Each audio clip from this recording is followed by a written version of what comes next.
My wife left me because I was racist to her and I can't get her to come back. Can I recover from my mistakes? My wife is from Zimbabwe, I am Swiss and we met while at university in my country. I fell for her instantly. Truthfully, I'd never seen anyone so beautiful. She was kind, so incredibly intelligent and has this gravitational pull to her. We started off as friends, but we eventually began dating and got into a steady relationship. I wanted to marry straight away, but she had career ambitions she wanted to meet before she married. At the time of the Reddit post, I was going through some stuff. In truth, I knew the expectation of Rora was on anyone who would marry her, and I had been saving for that alongside her engagement ring for years. I had gotten into a fight with my brother before she asked me about setting a date for her Rora, where he'd said some nasty things about me being with a black woman and how I was losing myself and my cultural identity due to the concessions I'd made to be with my wife. It's why I reacted the way I did when she asked me about it, something I deeply regret to this day. After the shit show that was that post, we spent 3 months in couples counseling. She repeatedly told me that she didn't want to force me to do anything I didn't want to do.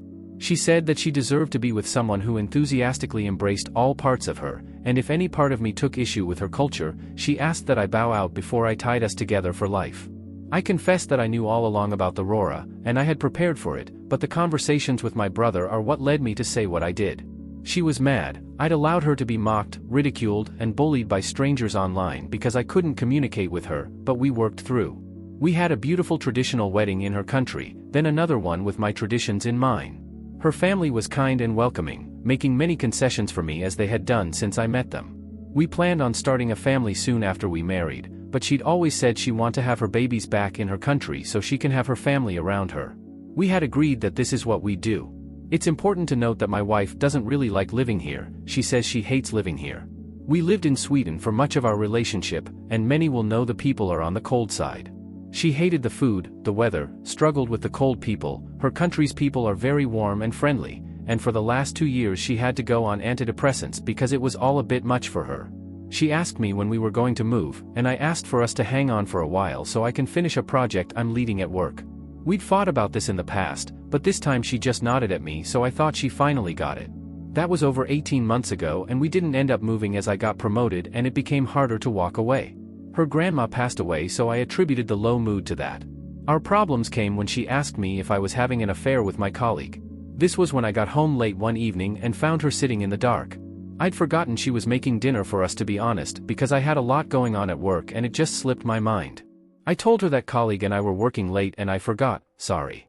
She grew confrontational and told me I was spending a lot of time with colleague lately, and she's noticed her name on my phone more than a few times.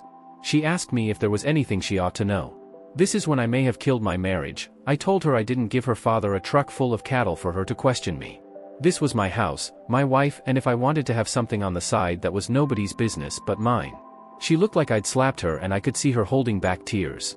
I don't know why I didn't drop to my knees and beg forgiveness, instead doubled down and told her to stop the theatrics.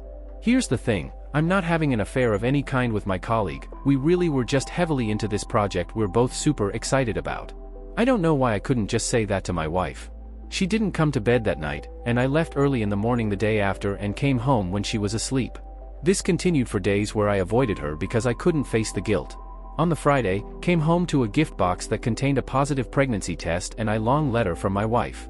I won't share all of it, but she said she was going to tell me on the night I bailed on dinner, that I had hurt her beyond measure with what I said to her and that she was no longer going to show her love for me through self-sacrifice.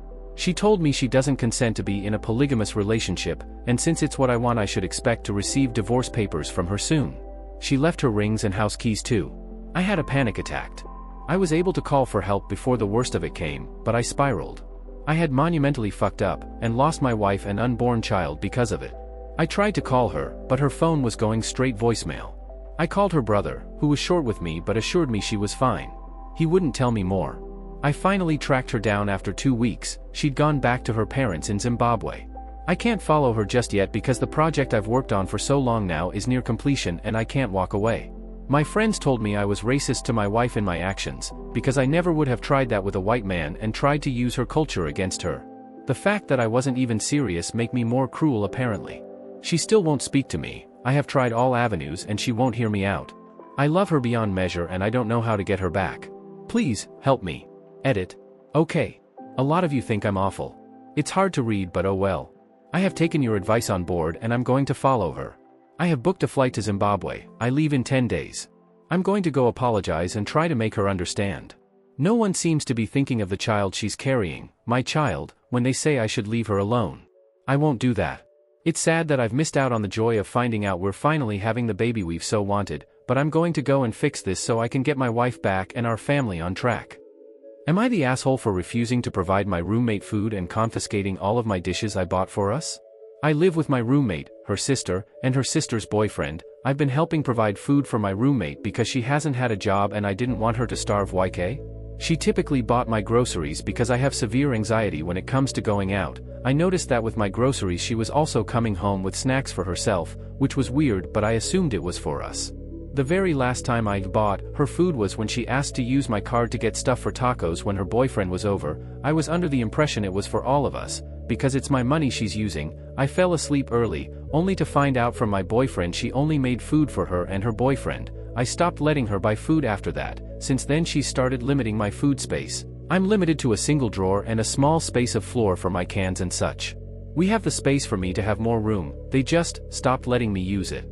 I started buying my own personal dishes so I didn't have to use hers, and took my porcelain plates and silverware that I bought from my friend.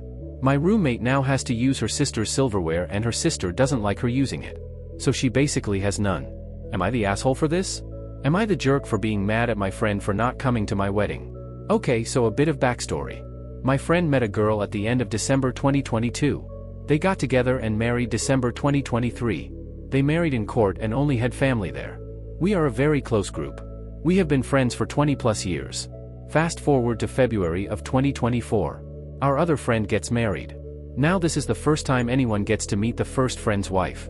Everything went fine until a month later. Now first friend's wife phones my fiancé and tells her how she doesn't like it that my fiancé greeted my friend with a hug. My fiancé tells her it's fine, she won't do it again. So now we are busy making gifts for the groomsmen and bridesmaids. I ask my friend to come pick it up by us and he says, if my fiancé is with me we should rather come to his house. So we go and drop it off and my friend is not allowed to look at my fiancé, he is looking down to the ground or at me when she is busy speaking. Then my friend drops a bomb on us that his wife is pregnant and they must just see how she feels at the time of our wedding. We are getting married in September and she is due November. So now when we start asking for sizes and stuff to sort out the groomsmen clothes, my friend tells me they are not going to come to the wedding. I understand that his wife is pregnant, but they are using it as an excuse. He also told me that me and my fiancé has a problem with his wife because we didn't acknowledge her when we dropped off his groomsman gift. Which is not true because my fiancé still spoke to her about her son, not my friend's child. And we tried and showed we are happy for them for having another child. So am I the jerk and should I just apologize to my friend to keep our friendship intact? Am I the jerk for bringing up someone's dead dad? Okay, here is where it starts. IA 5/7/12 and I was minding my business at school with my friends. Let call the first one James. He IDA 4/7/12 The only reason he is this short is he has numerous medical conditions, and my other friend 5/4 let's call him Rick because he a ginger, and my 3 friend 5/2 and let's call him Tommy. This is where it starts. So I am walking around the school with my friend James, Rick and Tommy, and a kid I kid of no says that this kid I will call him transphobic, and you know why. So he this kid say transphobic man said something about me, so I tell him to say to transphobic, and if he had the same amount of brain cells as friend he would be dead because you can't live without brain cells, and this kid comes back and said transphobic man said something about my mom, so my friend James told me a roast, and the kid comes back and says transphobic man called James the R slur and made fun of his medical conditions. So I said to the kid to tell transphobic man come to where we were if he's due strong, and the kid comes back and says that transphobic man said when my dad drops me off at school he gets a littering ticket. I remember what he said about James, especially, and I say at least I have a dad. The bell rings when we get to class. He glares at me and my friend, so I call him a piece of $. #T for what he said about James. He gets up, and I forgot to mention this, he is about 4'6", so I'm about a foot taller, and he is trying to get in a fight with me. He's trying to either punch or slap me, but I block it just as I am going to punch him. A teacher walk in and tells hi to sit down out of nowhere. He yells at me $K you go K L yourself you B $#% $DF$K you, then yells at the whole class go K *L yourselves, and he whips a pencil directly at my face, but I block it. If I didn't, the sharp part would have hit my eye. Now we get to the part where the principal calls me down and I tell him what transphobic man said to James, and the principal defends him because it's his 7th school, no because he was kicked out but because his mom works a government job, and he also mentions how transphobic man has anger issues with his no excuse for what he said, and what he said at the past. He is very racist, transphobic, homophobic, fatphobic, xenophobic, and by the way I have clinically diagnosed ADHD with comes with anger issues. But I handle I way better that he does, so am I the jerk?